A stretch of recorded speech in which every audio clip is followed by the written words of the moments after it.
Patrick was elected to City Council for the City of Barrie in 2000 and was re-elected in 2003. In 2006, he ran federally and was elected Member of Parliament for Barrie. He was re-elected in 2008 and again in 2011. An alumni of St. Michael's College School in Toronto, Patrick studied political science at the University of Toronto before earning his law degree from the University of Windsor. Prior to his first election, Patrick ran a law firm in downtown Barrie. As a marathon runner and an avid hockey and tennis player, Patrick has combined his passion for sports and public service to make Canada and Ontario a better place to live and work. Please join me in welcoming Patrick. Thank you, Patrick. Well, thank you, Carol, and to Doris, thank you for this opportunity to be here at this annual gathering, and to Doris in particular for your bold and visionary leadership with RNAO and your commitment to promoting excellence in nursing. Congratulations on another successful AGM, and I want to commend all of you for your tireless commitment to our families, to our seniors, to a stronger healthcare system. And to France, who spoke previously, I would note that in Ontario, it was a progressive Conservative government that brought universal health care to our great province. In Saskatchewan, it was the NDP, but in Ontario, it was the PCs, and we're proud of that accomplishment. I'm joined here today by MPP Jeff Urich, who serves as our PC health critic. Jeff is doing an incredible job. He has proven himself to be a strong advocate for our province's frontline healthcare workers. He looks for efficiencies in the system and roots out waste, advocating that it needs to be directed towards our frontline workers. Jeff has also been a strong advocate for preventative care, including the very important issue of diabetic offloading devices. And thank you, Doris, for starting that applause of Jeff, because Jeff is a tremendous asset at Queen's Park. And Jeff, give us a wave, and thank you for everything you're doing. Now, for many of us, our interaction with the healthcare system usually begins with an odd broken bone or an occasional illness.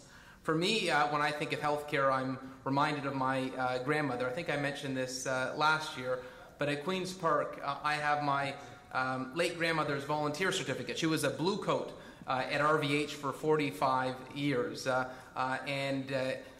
you know, she knew that her community, Barrie, you could have everything else in life, but if you didn't have your health, it was pretty meaningless. And she wanted to volunteer. And I think a lot of families view their local health care, their local hospital, their local health care providers in that light. It's a reminder for me when I have that certificate there in my office at Queen's Park of the importance that we all place on health care.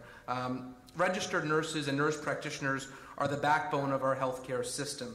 Ontario is home to the finest in the world. You are always looking out for the best interest of your patients. It is registered nurses, nurse practitioners who see us through illness, keep patients on track towards wellness, and go well beyond their duties. And I think we see that across Ontario. For years, our healthcare system has been a source of pride for our province, but I worry the path we're on today. After 14 years in power, we have a government that is out of touch with what is happening on the ground. And it frustrates me every time I hear from a parent, a patient, about wait times, about inadequacies in the system. It frustrates me even more when I hear about cuts, about patients not receiving adequate levels of support. I believe we can, in fact, we must do better for families and seniors. We must do better in giving you the tools to do your job. We need to do better in supporting our frontline staff. Now today, one of the big topics is the budget, and I thought I would speak briefly on that. The government promised record investments in healthcare, and I'm glad to see they're finally taking notice of this important issue.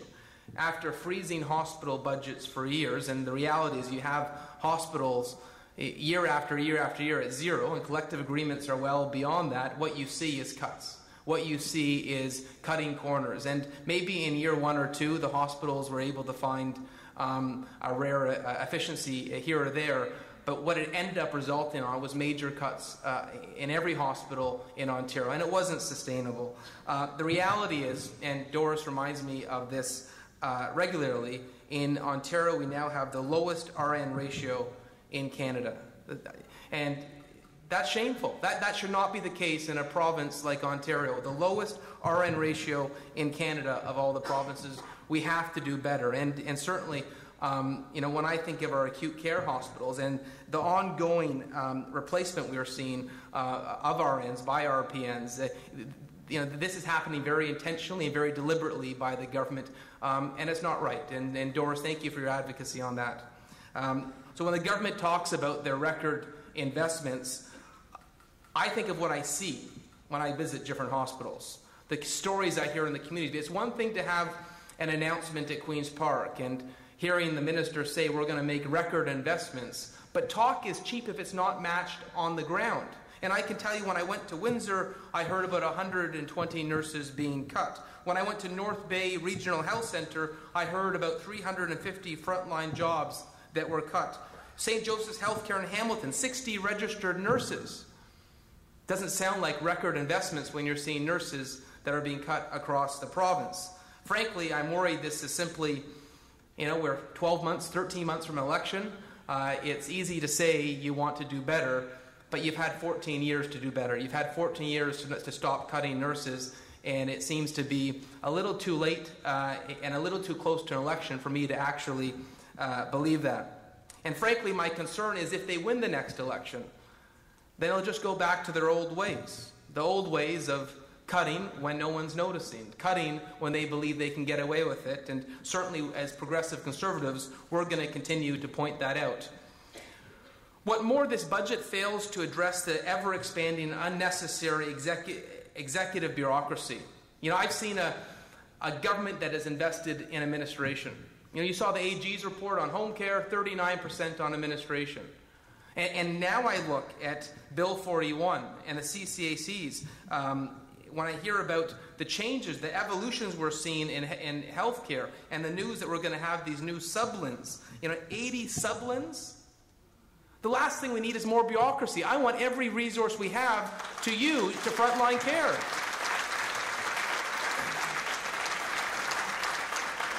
And it sounds nice when they say that there's going to be 84 new Lynn vice presidents, but there's a cost, right? There's a cost. This is a limited healthcare envelope. So when they're hiring these new VPs, it comes at the expense of your efforts. I actually asked for some examples from my office. How do you compare what the cost of some of these executive positions are? You look at the growth of associate deputy ministers in the Ministry of Health. An example of the cost would be 5,000 home care visits. Think about that. The amount of people that we could help. We've seen a government that has doubled down on administration, and it's certainly a direction that I am committed to reversing to make sure every cent we have goes towards frontline care, to make sure that you have the tools to do your job. And I know certainly your association has been also a great advocate of that. On a more positive note, the PCs are proud to work with your association. Our relationship with nurses, RNAO's Clinical Best Practice Guidelines program was first funded by Elizabeth Whitmer, a former health minister and champion of nursing.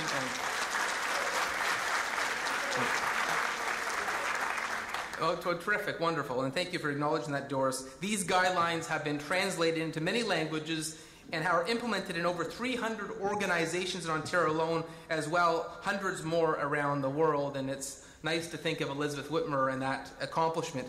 I'm so proud to know that what was first championed by the Progressive Conservatives, serves patients at home and abroad. These guidelines have helped build up the nursing profession in Ontario and around the world. The PC government also ushered in legislation that enabled nurse practitioners under Minister of Health Jim Wilson, who's actually still at Queen's Park and is our House Leader. The Progressive Conservative government deployed the first 265 nurse practitioners in practices across Ontario. We are on the record and proud supporters of an enhanced scope of practice through prescribing authorities being granted to RNs. This is good for Ontario as patients and as taxpayers, and whenever that eventually is enacted by the minister, we'll be there to support him.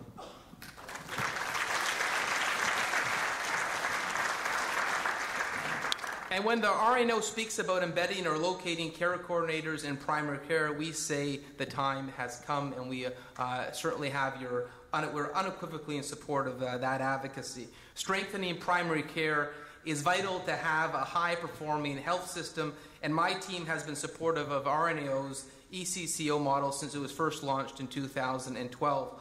I also want to talk about RNAO's call to include nurses within the legislation for PTSD, which we've been on the record of supporting.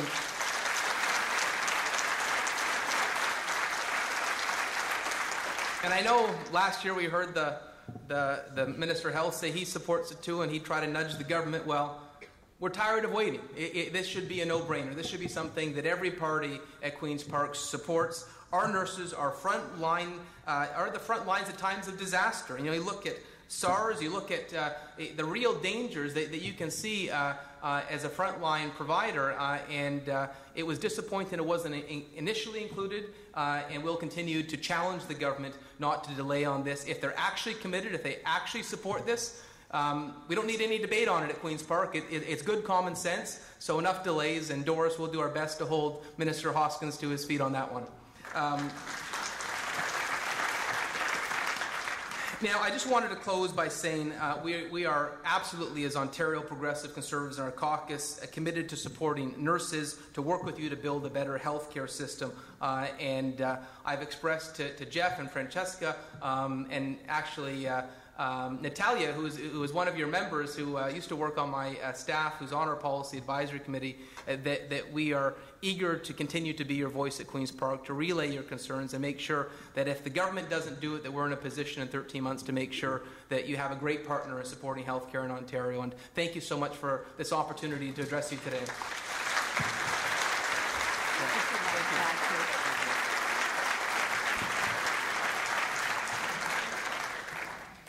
Thank you so much, Patrick, for your remarks and for joining us this evening.